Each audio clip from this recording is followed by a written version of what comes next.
qu'en France, nous sommes un pays de très petites entreprises, et nos entreprises que je vais vous présenter, qui ont plusieurs centaines ou plusieurs milliers de salariés, sont des entreprises qui ont commencé avec un salarié.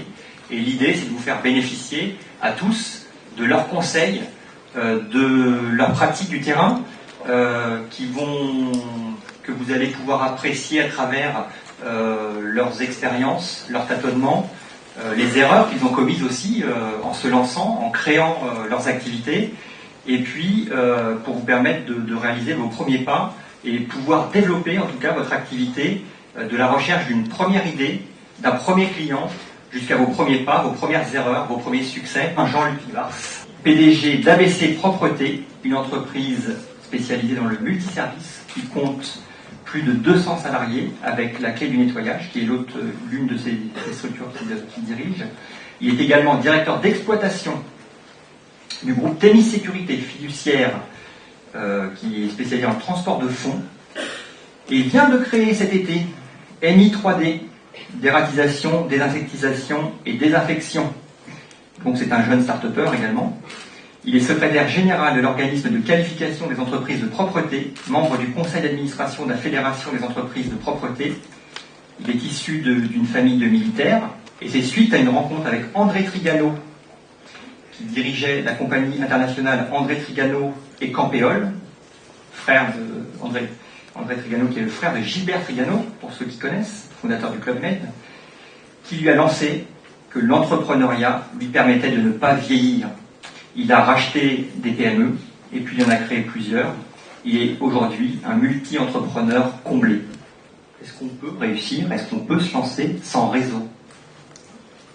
Alors, on le peut sûrement, parce que si vous voulez, la qualité de la personne va faire le résultat.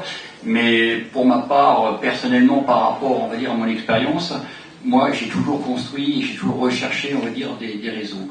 Alors, je me suis fixé comme objectif d'arriver à faire, on va dire, l'essentiel de mon travail dans 80% de mon temps et consacrer les 20 autres pourcents pour les réseaux, pour être à l'affût, pour être à la recherche, à l'écoute de tout ce qui se trame dans mon secteur d'activité et autour.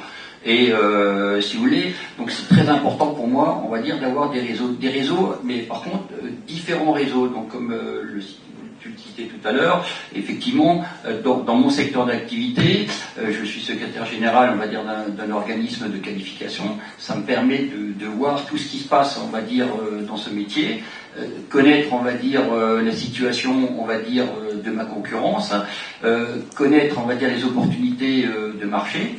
Ensuite, vous avez d'autres réseaux qui sont dans la vie associative, etc., où là, vous allez croiser, on va dire, d'autres personnes, d'autres personnalités, d'autres compétences qui vont vous apporter d'autres aspects dans le domaine, on va dire, de la gestion d'entreprise. Vous pouvez tomber, on va dire, sur des bons experts comptables. Ça, c'est hyper intéressant et hyper important à tous les niveaux, parce que quand vous avez, on va dire, un expert comptable purement conventionnel, ça sera relativement limité. Par contre, quand vous êtes un petit peu, des fois, comme le disait mon camarade de gauche, un petit peu dans la misère, si vous voulez, il y en a qui vont vous trouver des bonnes opportunités et des bons rebondissements. Donc, effectivement, pour moi, par rapport à mon expérience, pour moi, c'était hyper important d'avoir des réseaux. En France, les entrepreneurs décrivent souvent un carcan législatif, un millefeuille administratif, un véritable labyrinthe, des 400 000 décrets au-delà des 3600 pages du Code du travail. Bref, un environnement législatif qui peut être perçu comme défavorable pour les créateurs et entrepreneurs que vous êtes. Jean-Luc, est-ce qu'il existe des opportunités qu'on peut saisir pour trouver peut-être la bonne idée dans cette jungle? Oui, effectivement, si vous voulez, par une expérience, on va dire, personnelle, on va dire, ce qui est méchant de dire, souvent, le malheur des uns fait le bonheur des autres. Donc, effectivement, tout récemment, je profite, on va dire, d'une opportunité, justement, sur une légifération, on va dire, d'une activité qui, jusqu'à présent, était un petit peu dans l'oubli, et qui vivotait, on va dire, dans un certain flou. Et donc, on va dire, beaucoup d'entreprises pouvaient se permettre d'effectuer, on va dire, cette activité. Donc, cette activité va être légiférée à partir de l'été prochain. Donc j'ai sauté, on va dire, sur cette opportunité, effectivement, pour créer donc une entreprise cet été et pour être prêt, on va dire, l'année prochaine, pour pouvoir, on va dire, attaquer ce marché. Alors, si vous voulez, c'est une particularité, puisque j'ai également, comme je vous disais tout à l'heure, au travers de mon réseau, on va dire, je connais un certain nombre donc d'entreprises qui effectuaient donc cette activité et qui m'ont dit, écoute, nous, on va pas s'y lancer, c'est trop compliqué. Il faut des attestataires, c'est individuel, etc., des agréments, etc. Donc nous, ça nous intéresse pas. Par contre, on veut bien, à la rigueur, travailler avec toi, partager, soit en sous-traitant, ou alors en complément. Donc oui, effectivement, quand on s'est surfé des fois, on va dire, sur certaines modifications et certains, on va dire, chaos dans le domaine de la législation, effectivement, oui, il y a des opportunités. Chacun, effectivement, peut se lancer. Chacun peut réussir.